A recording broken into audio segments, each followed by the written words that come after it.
Uno, queridos patitos, vamos a traer el asunto de que China y Nauru restauran lazos diplomáticos después de que el país oceánico cortara relaciones con Taiwán. Es un asunto interesante, de las relaciones diplomáticas de la isla antigua Formosa, que durante muchos años, hasta el siglo XIX, finales, estuvo dominada por países como Portugal, Países Bajos o la propia España, con territorios al norte, centro y sur de la isla, no teniendo en buena medida relación con el continente y en 1895 siendo parte de la intervención de la guerra chino-japonesa de la primera ola, la primera guerra, que luego tendrá su segunda guerra sino-japonesa a partir de 1937. Y que evidentemente tenemos esos libros del amigo Rubén Villamor, que recomiendo a todos los que les interese el asunto de Asia-Pacífico y que evidentemente están en su web disponibles la información y a través de ella conocer eurasia1945.com. Es un placer para mí, ciertamente, recomendarlo. El trasfondo de China, de Taiwán, tiene todo que ver con lo que sucedió después de todos esos años 50 de ocupación japonesa, en donde la devolución, entre comillas, a China supuso que durante 3 años estaba vinculada con el continente, pero luego fue objeto de la llegada del Kuomintang en 1948-49, cuando se formaliza la República Popular de China. Y ahí está un parte la madre del cordero, porque se habla de la política de una sola China y eso significa que en buena medida se tenga la concepción y el prejuicio de que la política de una sola China significa que la China vencedora sería la China continental, la China comunista, la que establecería el vínculo. Problema, pues evidentemente tenemos el asunto de Hong Kong, tenemos el asunto de Xinjiang, tenemos el asunto de Tíbet, en donde en principio han sido traicionados los principios que habían avalado su incorporación a la República Popular de China, pero esto debería valer, supuestamente, en el hipotético para un país, dos sistemas, para vendérselo a los de Taiwán. ¿Qué te pueden llegar a decir? Que un país, dos sistemas puede llegar a significar que la China continental se avenga al modelo político, jurídico, económico, social de la isla de Formosa y por tanto la única China verdadera y auténtica sería la de Taiwán y por tanto la China continental renunciara a su preeminencia. Evidentemente esto es cuestión de fuerzas y nadie con dos dedos de frente podría entender que la China prevaleciente fuera la isla pequeñita de Taiwán frente al continente de China,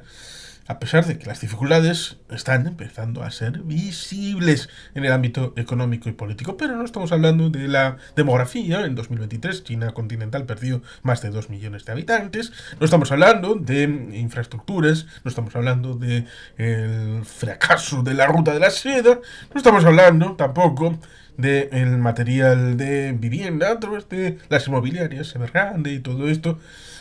con su destrucción del ámbito del mesogobierno, con el ámbito regional y, bueno, muchas otras cosas que se podrían meter. Estamos hablando de las relaciones internacionales. Y es que, en principio, Taiwán, con esa política que resulta curioso porque en los años 70 la firmó el señor Biden en la Cámara de Representantes, no, estaba ya en el Senado. Es posible que ya fuera un joven senador por el estado de Delaware. El señor Joseph Robinette Biden Jr., originado en Scranton, Pensilvania, que resulta curioso porque aparece mencionado en la película Solo en casa, en el transecto que va desde París, pasando por Fort Worth y llegando a Scranton y de ahí a Chicago. Pero bueno, eso está en un conversatorio con el señor Mariano de Miguel. Y por tanto, las relaciones diplomáticas de Taiwán son un elemento que interesa, sobre todo porque En buena medida es la plasmación de la relación directa con algunos países y eso, por ejemplo, tiene consecuencias con el ámbito de Paraguay y el Mercosur, porque el Mercosur en principio es una organización con aranceles exteriores y con acuerdos unánimes en el interior y por lo tanto cuando Uruguay quiere tener una relación directa con China a través de Mercosur, si Uruguay tiene relación única y exclusivamente con Taiwán, entonces es imposible que Mercosur pueda firmar como bloque un acuerdo de libre comercio con China. Y esto tiene el significante, evidentemente, que cuando hay una relación directa, esto necesitas para tener una relación con el otro país, romper con Taiwán para acceder a la situación con China. Esto es la unicidad y la exclusión. El gobierno de la República Popular de China tiene la política de que usted solamente puede tener relación con una única China. Usted verá con cuál de las dos quiere relacionarse. Y el peso económico, demográfico y todo esto, pues evidentemente favorece a una frente a la otra. Xiomara Castro, que es presidenta de Honduras, lo tuvo bastante claro, romper relaciones con Taiwán y tener relaciones con la China continental. Y esto parece que también tiene afectación con el ámbito de China y Nauru. ¿Eh? Y por eso la noticia es la que sigue. China y Nauru restauran lazos diplomáticos después de que el país oceánico cortara relaciones con Taiwán. Evidentemente, la situación del ámbito del Pacífico requiere la visualización de los países, de las islas, los archipiélagos, a la hora de generar esa zona de confrontación y a la vez de contención respecto a las ondas de choque en donde el país, China continental, tiene la necesidad imperiosa para el comercio, para las formas de suministro de insumos del ámbito marítimo, a través de la China meridional, a través de la península de Malaca y de los estrechos de Andamán y Nicobar, pasando por el Índico en dirección a la zona del Golfo Pérsico, en dirección hacia el Golfo de Adén, y ahí a través del Canal de Suez hacia el Mediterráneo, Europa, o a través del Cabo de Buena Esperanza hacia el Atlántico y todo esto. Es muy importante, por lo tanto, el control de Taiwán, las islas de Spratly, de la zona de Filipinas, la conexión con Japón, Okinawa, por supuesto toda la relación con Guam y por supuesto la pléyade de islas en la Micronesia, la Melanesia, evidentemente cercanas a Nueva Caledonia, pero llegando hasta la isla Pickering por el otro lado, por arriba, un poquito más arriba el tema del Hawái y más arriba por supuesto el tema de las Aleutianas. Es un gran vasto océano, el Pacífico, en donde la situación geopolítica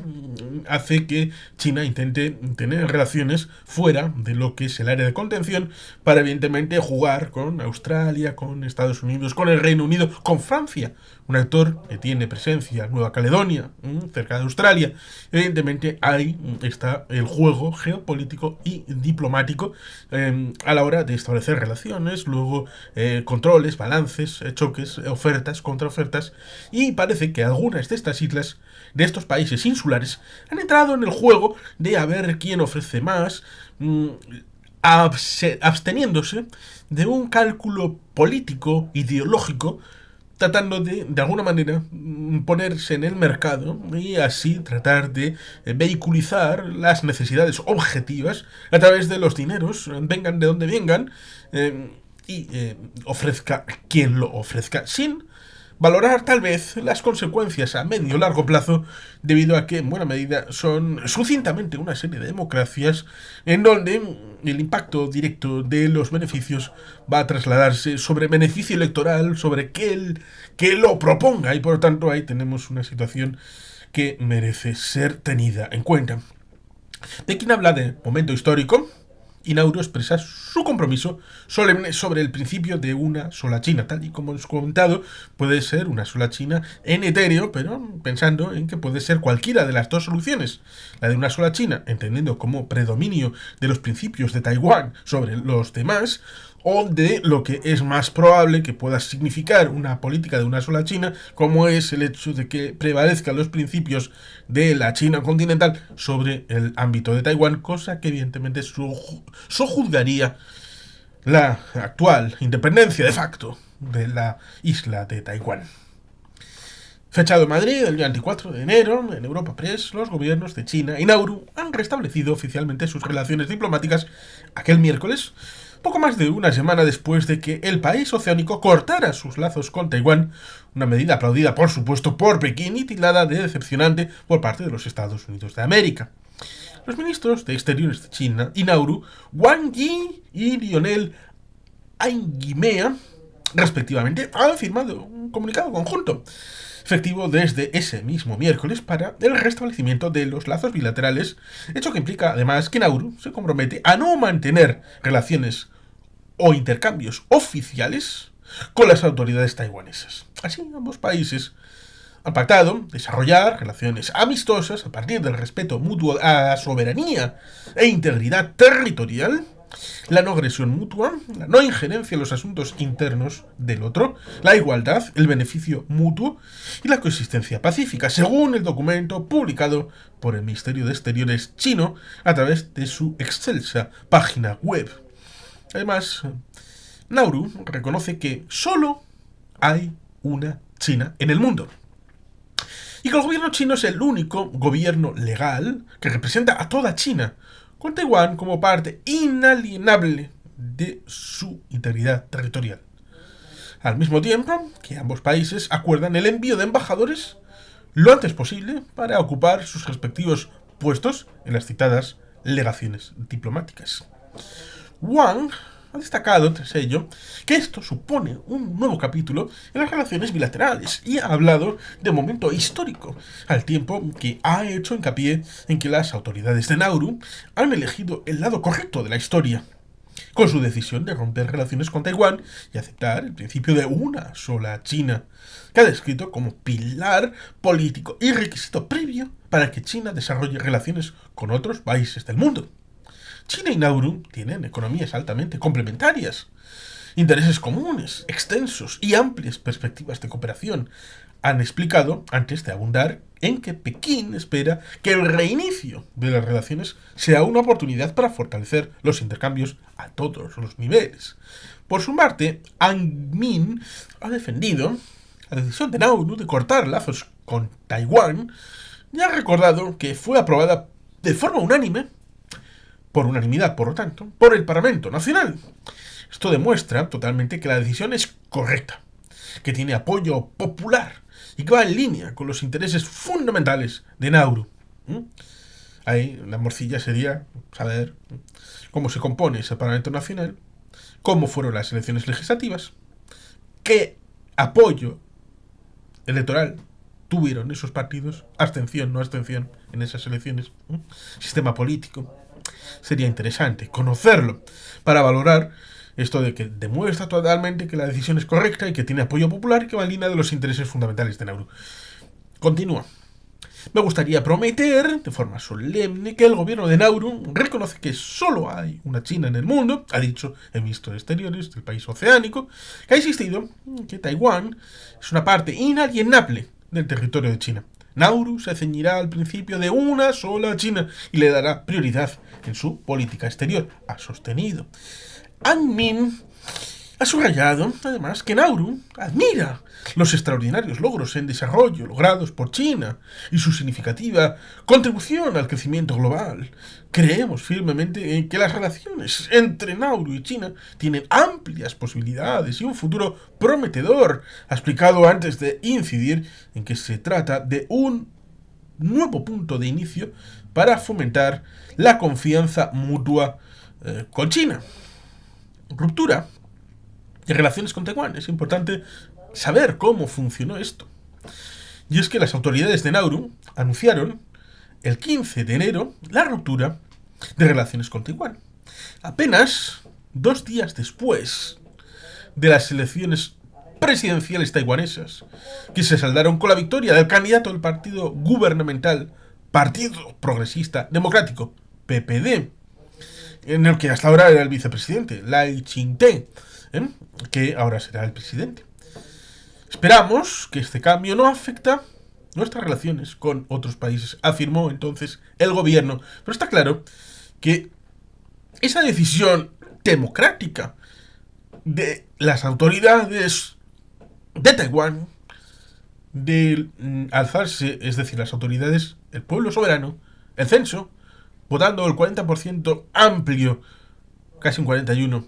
a este señor Lai Ching-te por el Partido Progresista Democrático, dándole la presidencia, tendría consecuencias claras, y una de ellas ha sido con Nauru, a la hora de obligarles a destruir sus relaciones con Taiwán y construir unas relaciones alternativas con la República Popular de China. Por tanto, tras ello, las autoridades taiwanesas lamentaron, después de esta consecuencia, 2 días después de esa victoria electoral, lamentaron profundamente la decisión y hablaron de una medida de represalia por parte de China tras esas elecciones, mientras que Pekín, evidentemente, simplemente aplaudió la medida. China está dispuesta a trabajar con Nauru para abrir nuevos capítulos en las relaciones bilaterales, afirmó un portavoz del Ministerio de Exteriores chino. Por su parte, el portavoz del Departamento de Estado estadounidense, Matthew Miller, describió la decisión como decepcionante, si bien reconoció que es una medida soberana. Pese a ello, insistió en que Taiwán es un socio democrático y que en China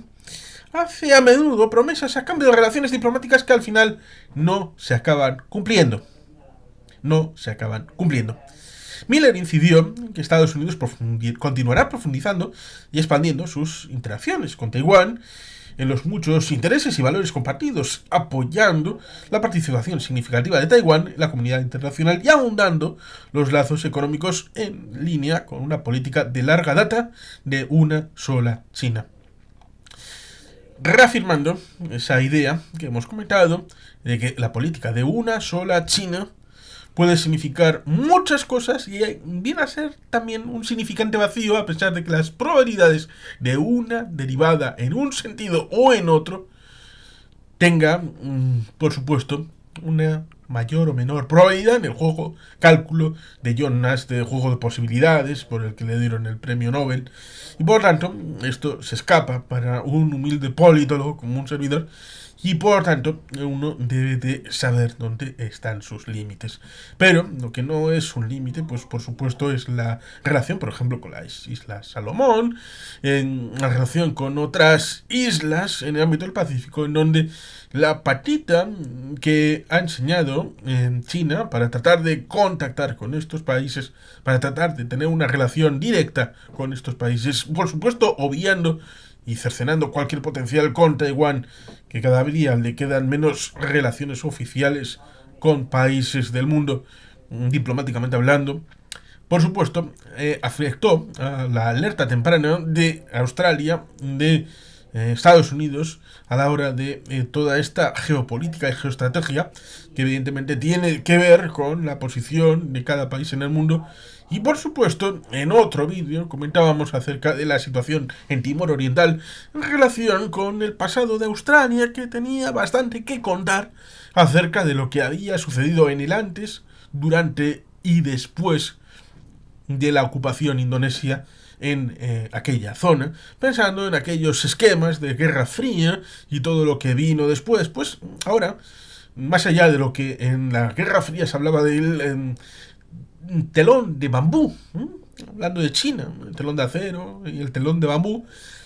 hablamos en otro momento de la ASEAN, que fue un objeto económico para contener a China, y ahora la mitad son pro-chinos y la otra mitad son anti-chinos, y por tanto está en buena medida cortocircuitado. El ASEATO, que terminó sus días en 1977, una especie de OTAN del sureste asiático. Hay bastante tela que contar en la lucha de la contención de Guerra Fría, que ahora parece haberse recuperado esa doctrina en el ámbito de la contención, sobre todo con el juego de tablero de la Melanesia, Polinesia, Micronesia, en el ámbito del Pacífico, en donde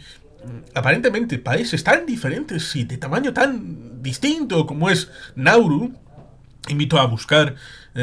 qué contenido tiene Nauru respecto a su Producto Interno Bruto, población, recursos que pueda tener. Por lo tanto, eso comparado con China, y sobre todo, lo que comentábamos al inicio, China está empezando a tener dificultades en el ámbito político, demográfico, económico, institucional, social, a la hora de saber gestionar sus propios miedos y sus propios desafíos. Y por tanto, hablar de la imagen que ha proyectado China en los últimos años y décadas puede ser un objeto de deseo más que una realidad a futuro, porque, como decía el señor Miller, China a veces promete, pero luego no cumple. Es cierto que a otros les puede pasar esto igualmente, pero evidentemente son los diferentes países, incluido Nauru, los que deben valorar en toda su globalidad, no solamente lo que se promete, sino luego el grado de cumplimiento a la hora de según con quién tienes una relación diplomática. Eso sí, a priori, evidentemente, si te dan a elegir entre Taiwán y China, pues evidentemente hay muchos más pros que contras a tener una relación con China, salvo que pase como con Lituania, en donde lo que puede buscar de uno o de otro, pues en buena medida le da un poco igual y por lo tanto puede abrir una legación comercial de Taiwán en la capital Vilnius y, bueno, pues quedarse al albur de lo que pueda pasar. Nauru ha sucumbido a los cantos de sirena de China y veremos lo que sucede en el futuro. Y sin más, queridos patitos, es que ricasco, agur, brobat, Betty Gelpian.